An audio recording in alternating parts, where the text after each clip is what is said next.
cold DM'd him on LinkedIn, this like kind of generic, like blah, blah, blah, right? He emails back and like looked at my profile, emails back and is like, hey, like you look interesting. He's like, why don't you come down on my podcast sometime? So I'm like, yeah, you know, like when are you available? Like I'll come down and do the podcast. So that was me like, again, like making effort, right? So I get down to Scottsdale and we do the podcast and he's like, hey, we're gonna have dinner with some of my friends tonight. You know, you should come. It's Robert Kiyosaki. No big deal. It's the rich dad, poor dad dinner pretty much, right? Yeah, exactly.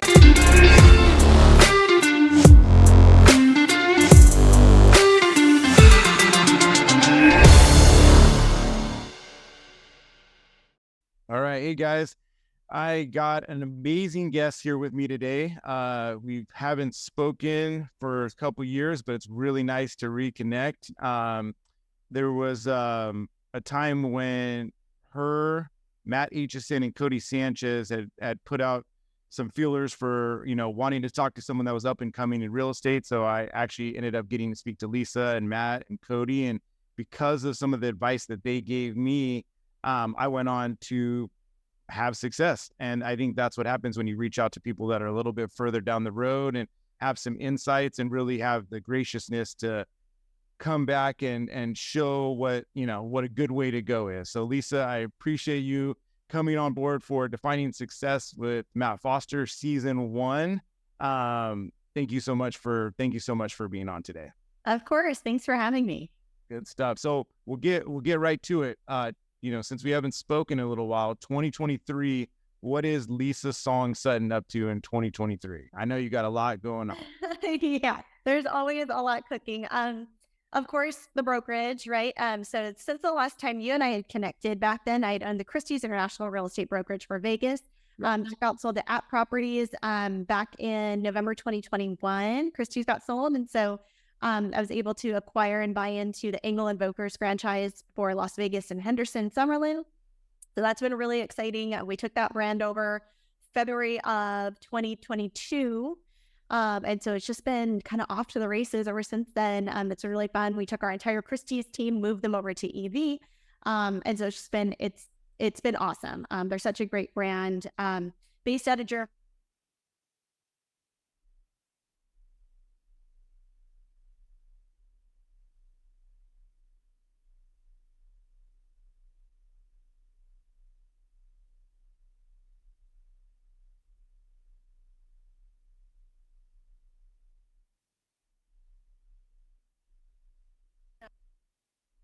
Hey, Lisa, you still there? Did I lose you? Sorry. Yeah. No worries. The last part that I picked up was that you guys had taken everybody from Christie's and moved over to Engels and Völkers. So if we want to do a hard stop and then just kind of continue on from there. Yeah.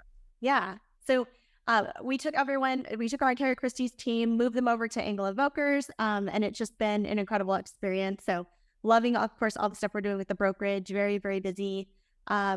Really working with a lot of buyers and renters from California in particular. Again, people kind of fleeing the high tax state situation. Yeah, all my sellers are going somewhere.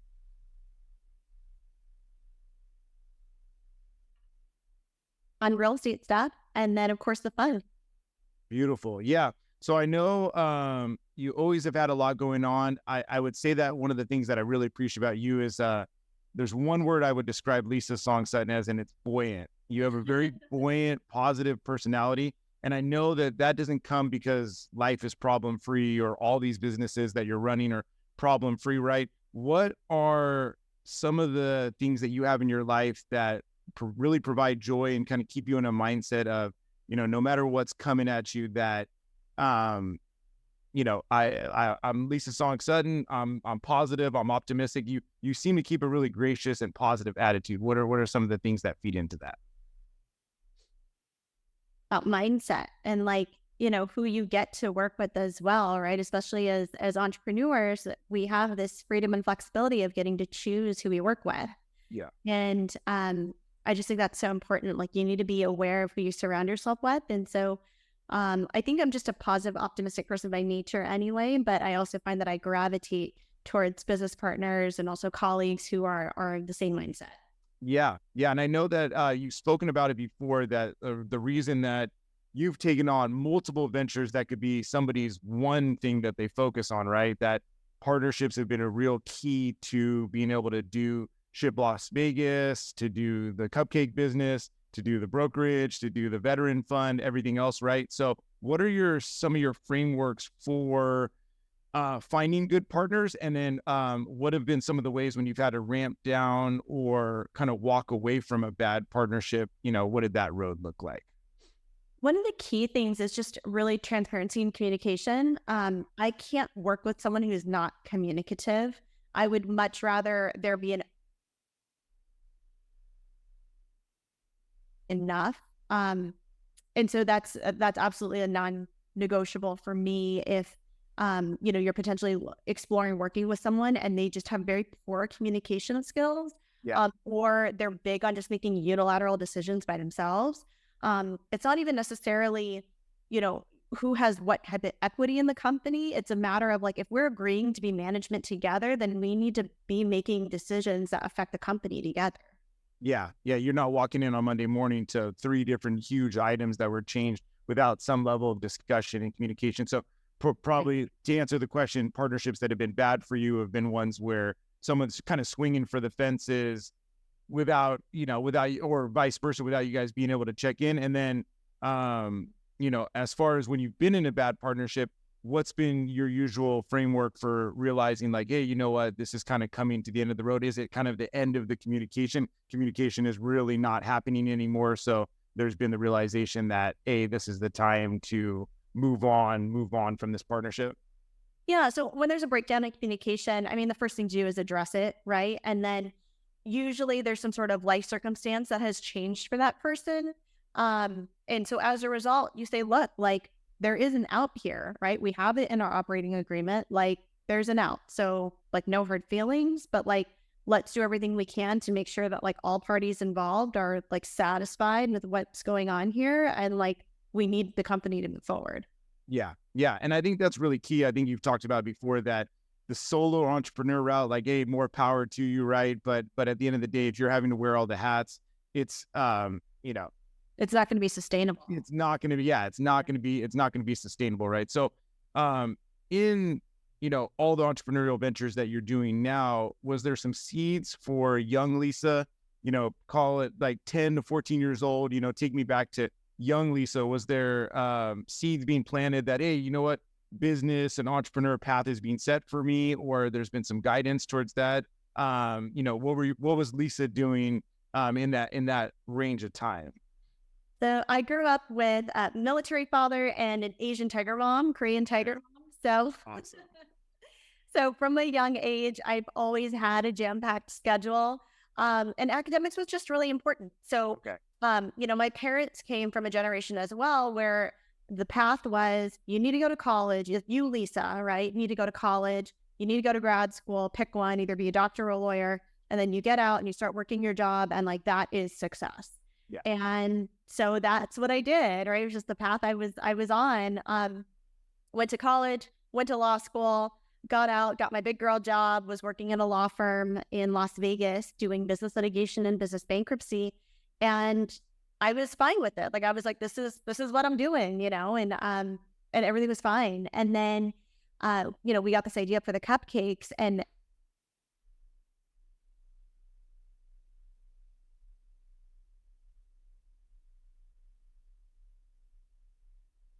takes you. But I think especially at that young age, growing up with that type of environment of, just a severe focus on academics and then community, of course, too, and being goal oriented, right? I knew by the time I was in middle school that I was going to be going to law school. So like, I think if you have long-term goals set for yourself, that will keep you focused as you kind of travel through maybe even difficult times of, growing up as a teenager, adolescence, whatever it is, it's already a challenging time. So it does help you stay focused if you have long-term goals. So you don't have the typical origin story of an entrepreneur of like, hey, I was flipping candy and doing all of this, right? So it was more about that you were setting these larger goals ahead of you. Like it might have been 10, 15 years goals out, but just okay with what the day-to-day looked like on, hey, I'm going to pass geometry. I'm going to pass this and get the grades that stack up to eventually leading to like, hey, I'm graduating law school and I'm starting this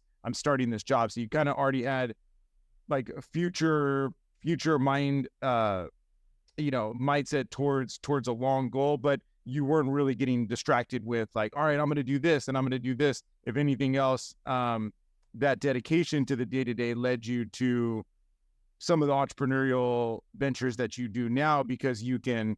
Hey, Lisa, you still there? Okay, got it. Is it cutting out on my side? Because I know I didn't stop talking because it was frozen. It was frozen on your side. Did you still hear me as we were going there? Yes. Okay. Give me one. I could still hear you. Yes.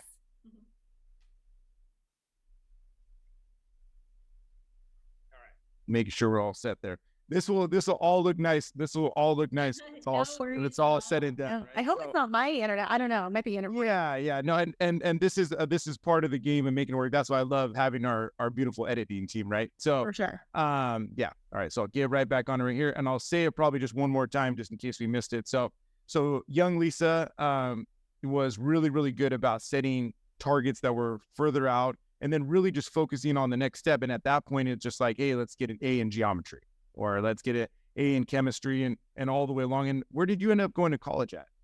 I went to college at the University of Arizona, and then I went to law school at the University of Miami. Got it. How was University of Miami? Did you enjoy kind of the switch from being in Arizona to being on the East Coast? For sure. I mean, I was 21 when I moved to Florida to go to school, and I had never even been to Miami before I moved there. So I lived in South Beach, and like I needed a helmet, right? Like I came from Arizona, like I didn't know anything about anything. Yeah. And it was amazing. Like it really like life expanding. Like it really kind of opened up some eyes for what's going on.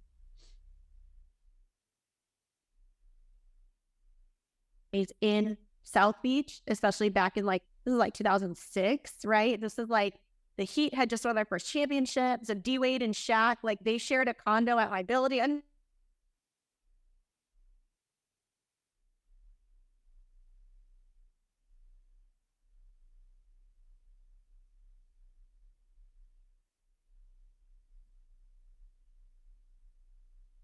Hey Lisa, you still there? Sorry.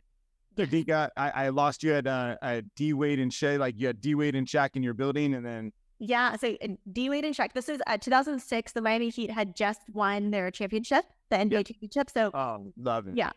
So D Wade and Shaq had a condo at my building at the Flamingo. Like it was just such a chaos, amazing, wild time, and I'm so grateful that I got to experience that in my. And it's funny when we look back right on our past experience and get to like replicate, like it's unreplicatable moments in our lives, like the timing, the championship, the kind of the energy of the time that you were there, taking a turn in that period of time. I know that you have a swimsuit company, Liquid and Lace. Was there some seeds planted? Because it seems like almost your life is led to fruition of all these different businesses, and they all have different origin points. Did Liquid and Lace have any origin from having time in South Florida? And you know what I mean? It's you're at the beach, right? Like, did that feed into that business? Yeah, it definitely shaped my view around like women in swimwear. Because when I got invited, so living in Arizona in college, if someone invites you to a pool party, it was like, girls would show up in flip-flops and like denim shorts and, maybe a swimsuit top, right? Yeah. You get invited to a pool party in South Beach. It's like full on glam, like full hair and makeup. Stilettos, the heels. Yeah, exactly. Yeah. Like you're wearing a swimsuit that is not designed to actually get in the water. Like it's like there's rhinestones on it and like hardware, and like you've got this like gorgeous dress over it. Like it was like next level. Yeah. So I learned kind of open. So the Arizona party, like, oh, we're gonna drink some beer and jump in the pool, versus like, hey, I'm going to a pool party, but I'm not gonna get in the water at all, right? Like no girls are getting in the water. Like if you're getting in the water, it's because like you're wasted. Like something happened. Like you're on drugs. Like yeah, exactly. And that's awesome. And I always like to kind of pick that apart, because it's like from that, what was the origin story for Ship Las Vegas? I know that a lot of people know you for that, right? The mini mailboxes, the boring business. What was the origin story of realizing that, hey, you know what, this would be a really good way to allocate some funds, and this would be a good business for me to get into? Because I know you're teaching about this now and really helping people all over the United States open up their own ship and drop stores and really get into this thing. Yeah. So back in 2018, I had a mailbox that I had rented from a local UPS store for like 7 years or something. I had it a long time. And every year they'd auto charge my credit card. And I'd get the notice.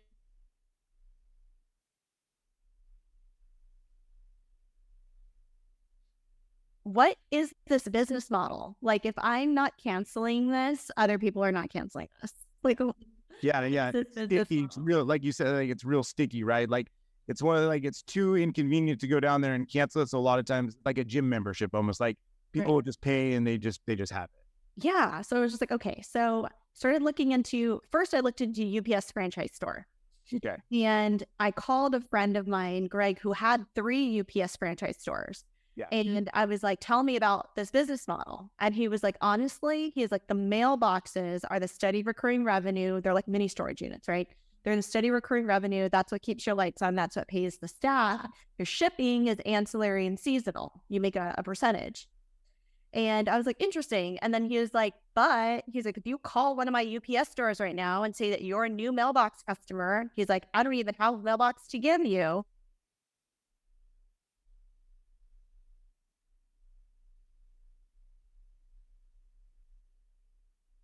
In more mailboxes because I'm under a franchise agreement. Yeah. So I was like, interesting. And so he was like, if I So now it started becoming like playing with like, okay, like to really own the square footage to really utilize for more mailboxes, you can't pinhole yourself into the franchise model. right. So he is like, if I were you, I'd go independent and then you can service UPS, FedEx, and the Postal Service. Yeah. And you can configure the store however you want. So he's like, to configure it so you can put in 1,000 mailboxes per store. And I was like, oh, that's so interesting. So then I went up the street from my house in Summerlin to a local independent store called Postal Pros that I just been a patron of, right? I was dropping off my eBay packages and Amazon returns and stuff. Yeah. And so I knew the owner at Andrew. When I approached him, I said, Andrew, do you want to expand? And he was like, no. And I was like, okay. Well, I want to open up one of these stores. It's far enough away. It's not going to be competition. Can I pay you $10,000 and I'll train in your store for a couple of weeks and I'll create like SOPs and I'll make procedures for you and a handbook and everything.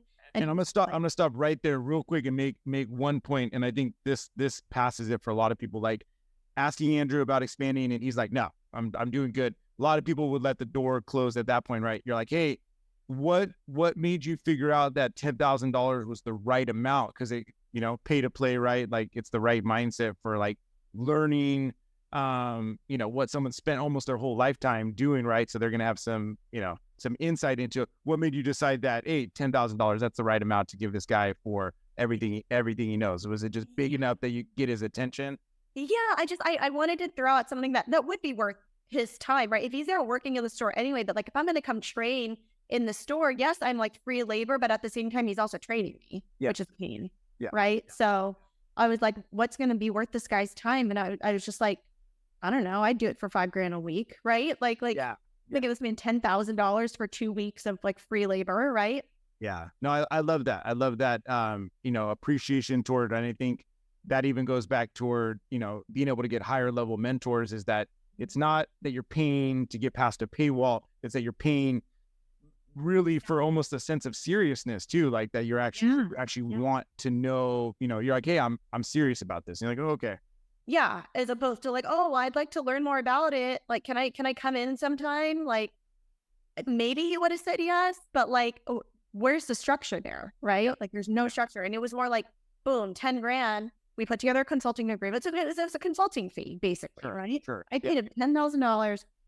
And then literally the next day, I was like training in his store, like creating all the SOPs, learn the shipping system, like all that stuff. Like people thought I was a new hire. Nice. All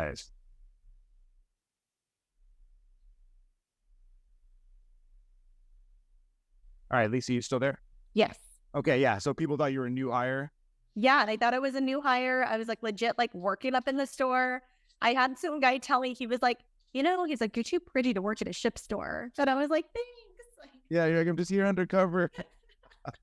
No, good stuff. And actually, I did have a question written down about mentorship, and I think that $10,000 piece really feeds into that line of questioning, which is if you look at your life, you definitely have some amazing mentors in your life, from Ken McElroy, Robert Kiyosaki, and even some of the names that we don't know, right? Some real big players that just choose not to be on the internet. What has been, I think that 10,000 is a little bit of a clue towards the Lisa that's willing to provide value first, to want to learn, and mentor, seeing that you're someone that's worth spending time with. What has been some of your frameworks that's had these bigger mentors actually want to work with you versus like kind of telling you to kick rocks? Yeah. So, it's tough because I think, I think a lot of people look at it as like, oh, like I need to find a mentor, and like, that I need to like get them to mentor me. And like, they do this weird, like, will you be my mentor? And it's just Kind of, yeah, strange thing, right? kind of like networking, like, oh, I'm here to network, versus like, hey, I'm talking to you like a real human being against like, oh, well, you can tell when someone's networking, right, versus when someone's actually like having a conversation with you. Exactly. Yeah. So, I mean, the key thing is a mentorship, a friendship, a relationship, a business relationship, whatever it is, it's a relationship at the base of it. And so, I've always just approached it from like, how can I provide value? Even when I first moved to Las Vegas, one of my great friends and mentors, he's a casino owner. He's a billionaire casino owner. And I had ironically met him back when I was in college, and he had dated one of my girlfriends in college. So that's how I initially met him. Sure. Fast forward, I was in Florida. Then I moved to Vegas and had moved here, right? And so I was like, oh, I should reach out to him. Found his email address, sent him an email, and I was like, hi, not here if you remember me, and then didn't hear anything back. And so maybe once every couple of weeks, if I saw an article, or if I saw something that was interesting that I thought would be relevant to him, I would just send it to him. I'd shoot him a quick email. Hey, how are you? I was reading this, in New York Times, and I thought of you because of XYZ. So here it is, linked below. I did this for months. And then finally he emailed me back, and he was like, I remember you. He was like, you're not going to stop bothering me until I meet with you. And I was, yeah.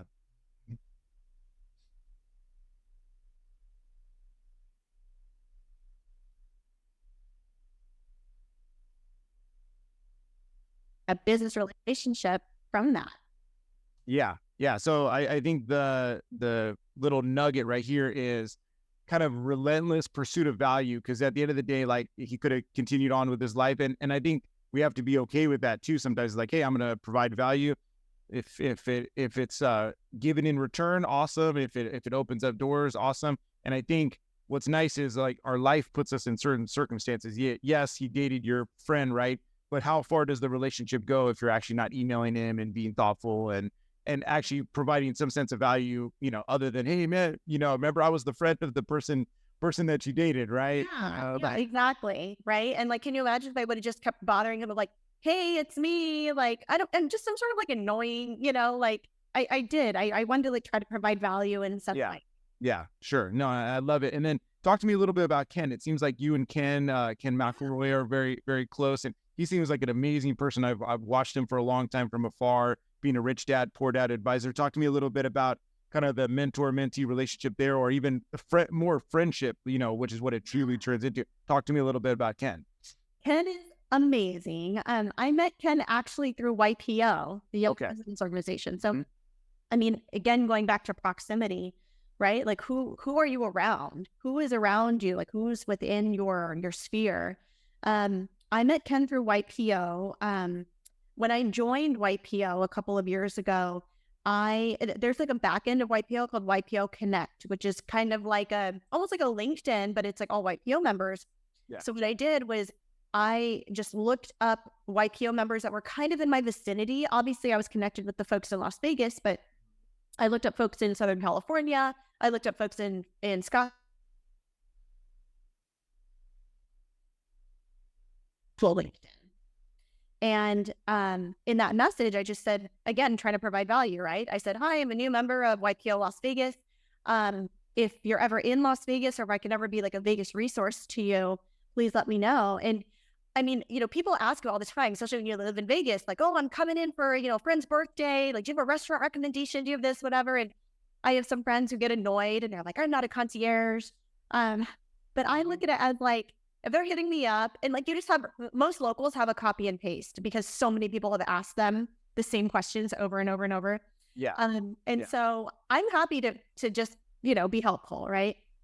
You have a helpful note, you're like, hey, Thursdays is this, like, it's, if it's the same thing over, but yeah, no, that's, and that's testament to your character too, of, we're all human beings, right? We're rolling in somewhere, and for you, it's like, hey, the Strip might have lost its allure, but it's like someone going to Disneyland. If you live near Disneyland, maybe it's whatever, but if it's like maybe the one time in your whole life that you're going to go to Disneyland, or a couple times in your whole life, that, even that interaction is really appreciated. So you found Ken through the YPO link. Yeah. So I called DM'd him on LinkedIn, this like kind of generic, like blah, blah, blah, right?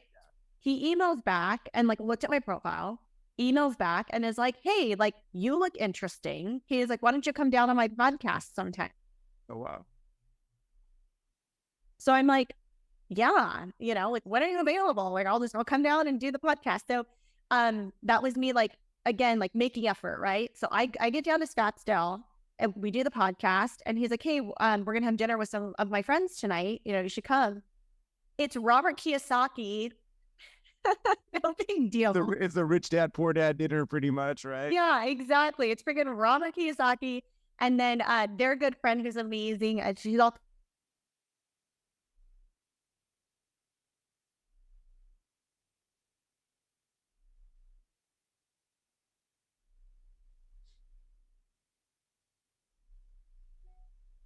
Internet, man. I can hear you. If that Yeah. I'm sorry there. Like, I'm not sure which end. It might be my internet, and I hate. Hopefully, it's not bothering you too much. But it got left off. You were about to say that at the dinner, there was a female there that was rolling with them who was.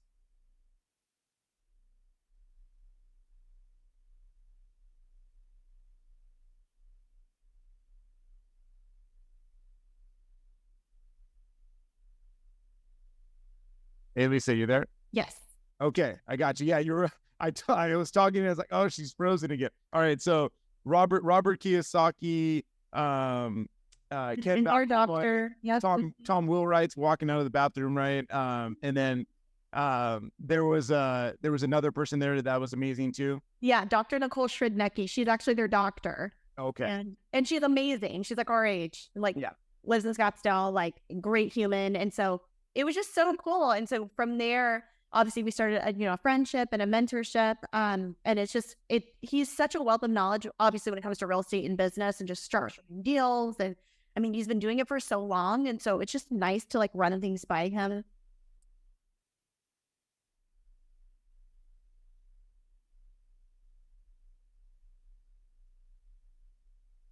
Helps look for the silver lining. Yeah. What would you say?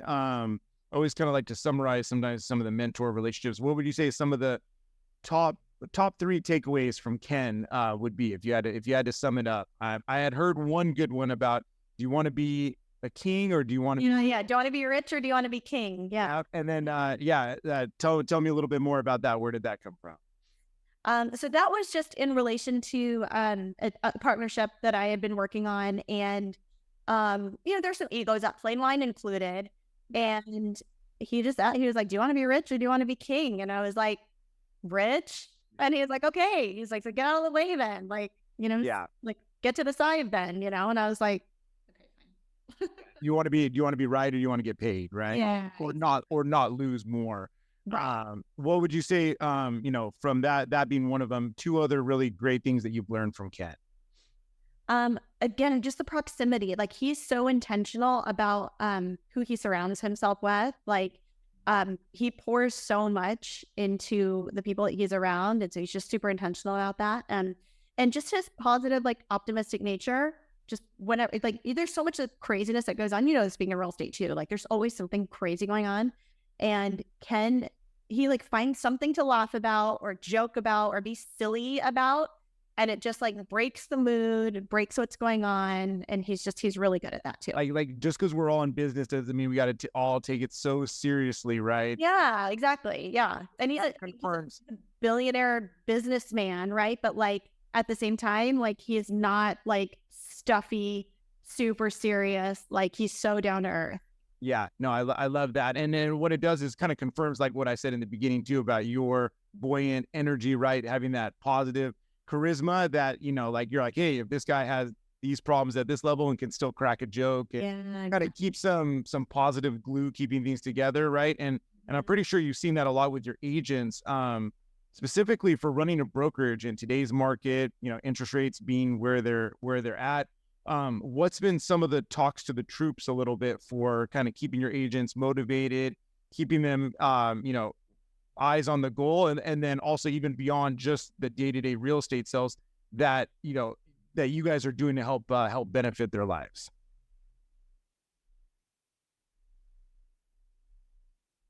That, right? Like everyone wants like some like magic solution right away. But consistency is key. So I always remind them, I'm like, just keep doing what you're doing and like it will pay off, but like we need to stay consistent. And then being creative, being solution oriented, like you said, right now, the interest rates are crazy. So you have a lot of buyers sitting on the sidelines, which is frustrating for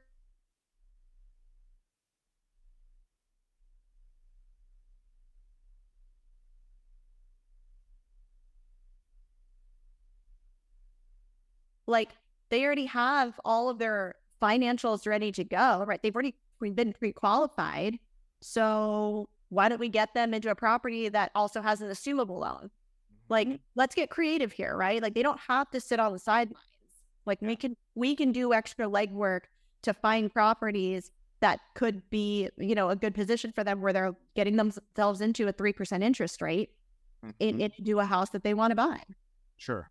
Yeah, no, and I love that because it goes back to like, there's always a way to win, right? The market being market dependent, you're going to always be tossed to and fro. And most of the time, like if you're really, really market dependent, you're going to get kicked to the side and you're going to go back to your job at AT&T or wherever you were at before, right? No, so I love that. And I think it's kind of like, it's also like what we talked about before. It's a good mental attitude of just like, no matter whether it's a hard market and things are good, it's still hard, or can be relatively hard, right? Or if it's a bad market, it's hard. So it really comes back to controlling what we can control about our attitude and our actions and being consistent on that. So I love it. We've touched on a lot of the things I've wanted to touch on.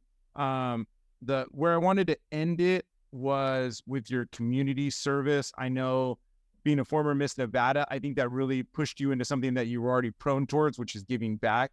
I know, getting out of that and having top auditors in a pageant show like of that caliber puts you in a lot of circles where you can give back to the community. So talk a little bit about, I've always seen that people that tend to have a lot give a lot. Talk a little bit about some of the things that you're even doing to this day still that are community oriented, that are really like pushing out and helping lift people up. Yeah, we have so many great nonprofits here in Southern Nevada as well. And I had a great privilege during my time as Miss Nevada to work with pretty much all of them and get to do a lot within the state. But to this day, I'm actually really excited. So I have two corgis.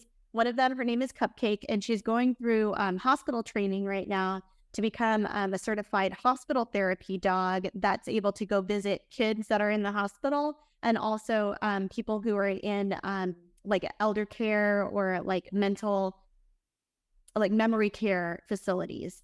And there's so much research behind how, even petting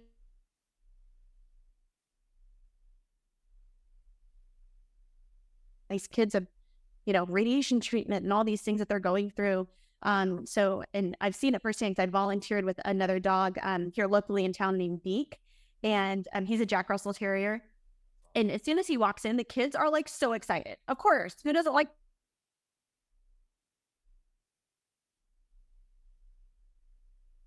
is that the dog is hanging out with them in their room, like they forget about being sick. They forget about all the drama they have going on. They just want to play with this dog. And I just think that's something really special. Yeah, giving them the gift of like being kids again and just connecting with an animal and even if it's just for a moment, getting away from the pain and the struggle and the stress that's on their little lives of just being able to be kids and play. So that's amazing. That's a true testament back to who you are as a person, Lisa. I want to celebrate that.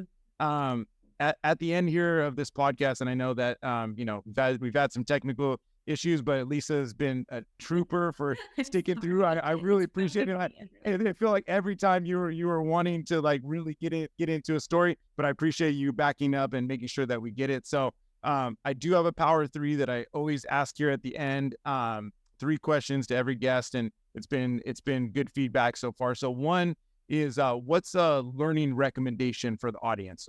Book, podcast, something that you've really been into. What's a learning recommendation that everyone should look into today?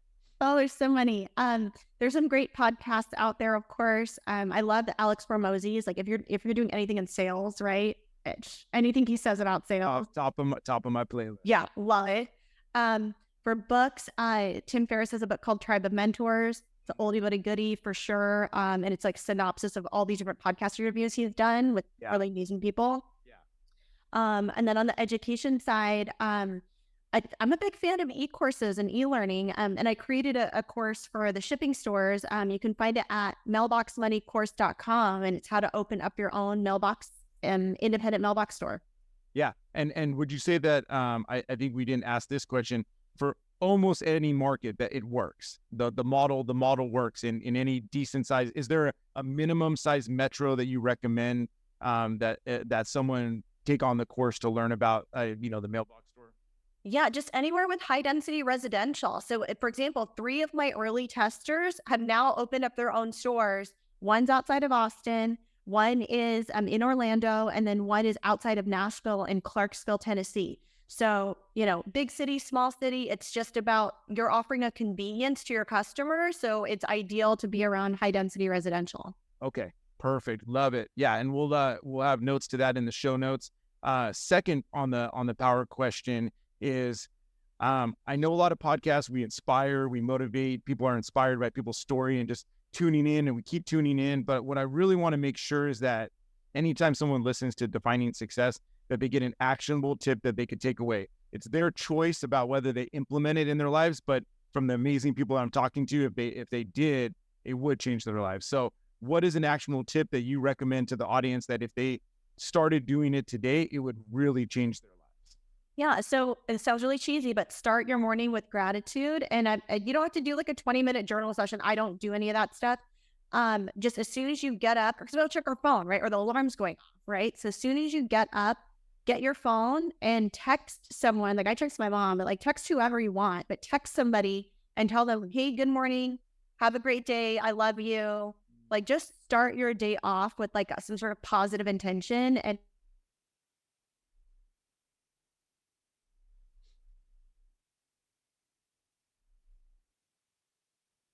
all right. Yeah. Start. I don't want to miss that one. So just a hard stop right here, guys.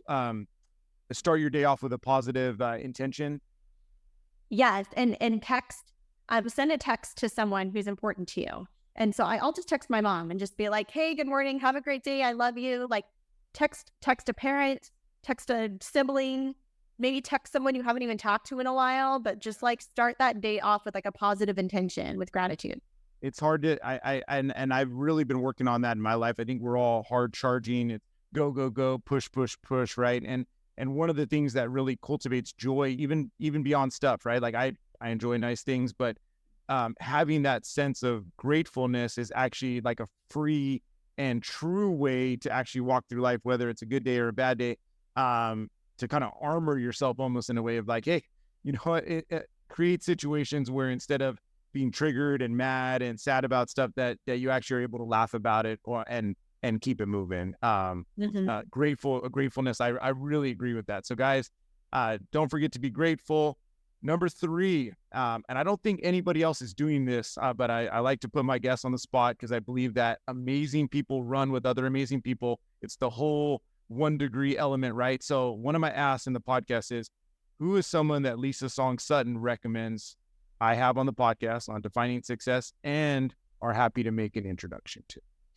Yeah, there's a ton of great people. Are you going more like real estate or like entrepreneur, or what's your I'm really going for high caliber people across the board. I would say that I have an interesting medium. My interesting medium is pastors to poker players, right?